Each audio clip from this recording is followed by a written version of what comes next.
Have you ever wondered who's behind the food you eat?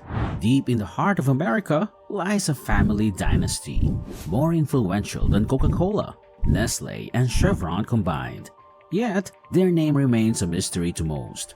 Today, we're diving deep into this enigma. As we peel back the layers, you'll discover a world of intrigue, power plays, and secretive strategies that have shaped the very meals on your table. Welcome back to Informative Insights, where we uncover the intersections of money, power, and global events.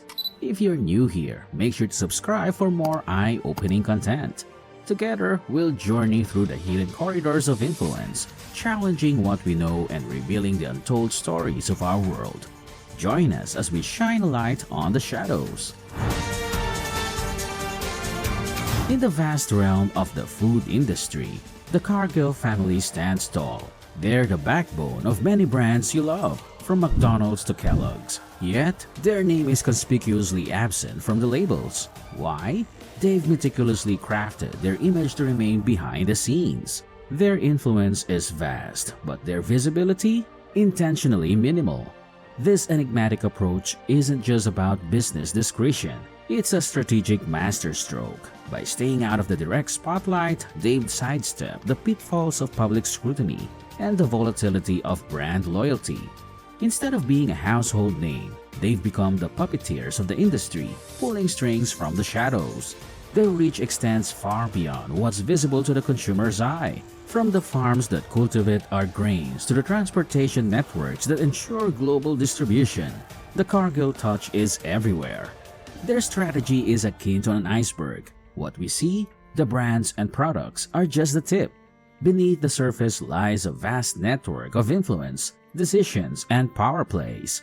In an era where every brand seeks the limelight, the Cargills have found strength in silence, proving that sometimes the most influential players are those we least expect.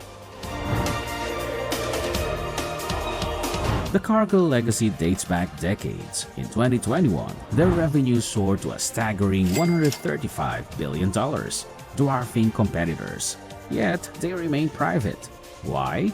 Going public means transparency, and transparency means scrutiny. They've chosen the shadows over the spotlight, maintaining their colossal empire without the public's prying eyes.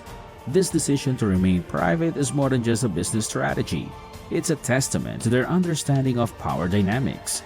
In a world where every corporate move is dissected by analysts, journalists, and the public, Cargill has managed to operate with a level of discretion that's almost unheard of for a company of its size. By not being beholden to shareholders, they've retained a level of agility, allowing them to pivot and adapt in ways that public companies often can't.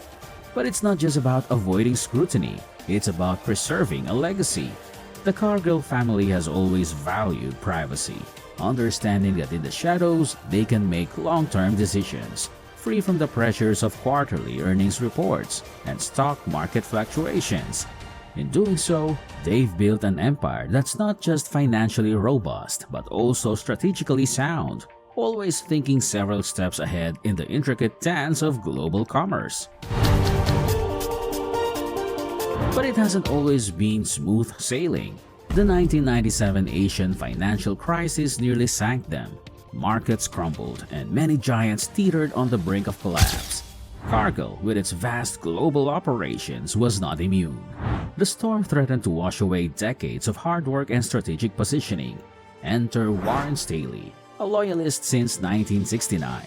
With a keen understanding of the company's DNA and an unwavering commitment to its future, he steered the ship through turbulent waters. Under his leadership, they didn't just survive, they thrived. Staley implemented innovative strategies, diversified their portfolio, and expanded into new markets. He recognized that to rise from the ashes, they need to be more than just a grain company. They had to be a global powerhouse, ready to seize opportunities wherever they arose. However, this resurgence wasn't without its shadows. As they climbed back to the top, whispers of questionable practices and ethical dilemmas began to circulate. The very strategies that fueled their comeback also sowed seeds of controversy. Success, it seemed, had its price, and the Cargill Empire was about to face its most challenging test yet. Their resurgence was marred by controversy. The Ivory Coast, known for its cocoa, became a hotspot for child labor camps. The International Labor Rights Fund took notice, but the legal battles rage on. Despite the outcry, Cargill's cocoa operations only expanded. As the world's sweet tooth grew, so did the demand for cocoa. Where there's demand, there's opportunity. Cargill, always with an eye on the horizon, saw the potential in Ivory Coast's fertile lands. But with opportunity came compromise. To meet the insatiable global demand and maximize profits, corners were cut and ethics were, at times, set aside.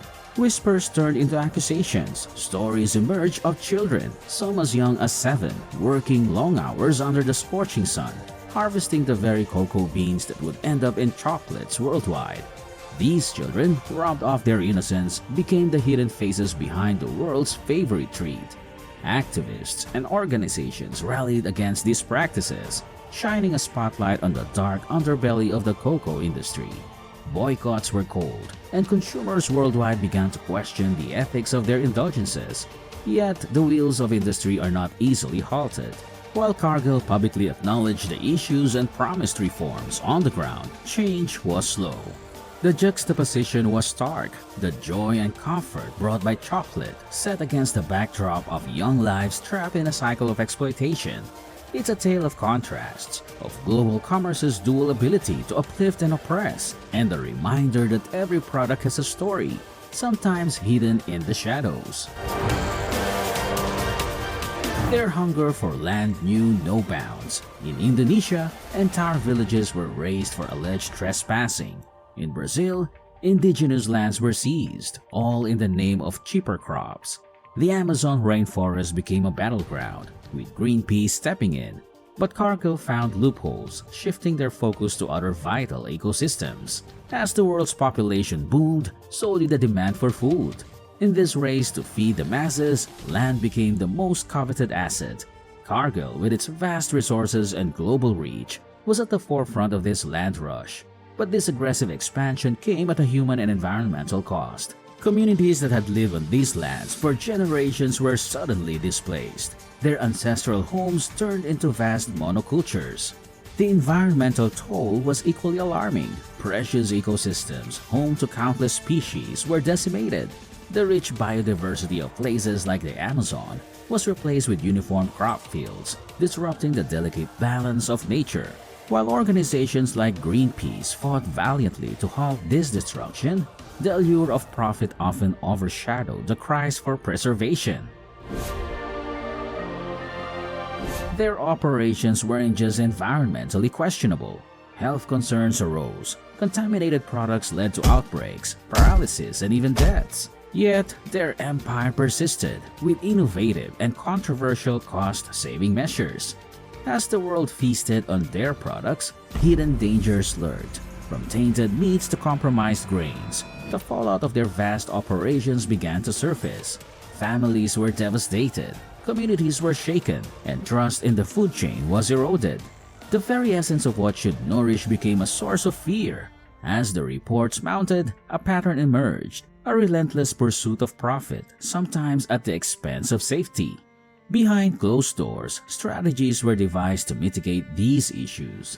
But instead of comprehensive overhauls, many of these solutions were mere band-aids, quick fixes that address symptoms, not the root causes. While these measures might have bolstered the bottom line, they often left consumers vulnerable. It's a stark reminder of the complexities of modern food production. In a world driven by demand and margins, ensuring safety can sometimes take a backseat. As the Cargill saga reveals, even the mightiest empires are not immune to the challenges of balancing growth with responsibility. It's easy to turn a blind eye, to enjoy the products without questioning their origins, but it's crucial to hold giants accountable. The Cargill saga is a testament to the intricate dance of power, money, and ethics in our globalized world. In an age of convenience, where everything is just a click away, the stories behind our daily consumables often get lost. Yet, every bite we take, every product we use, has a tale, sometimes of innovation, but often of compromise. As consumers, we wield more power than we realize.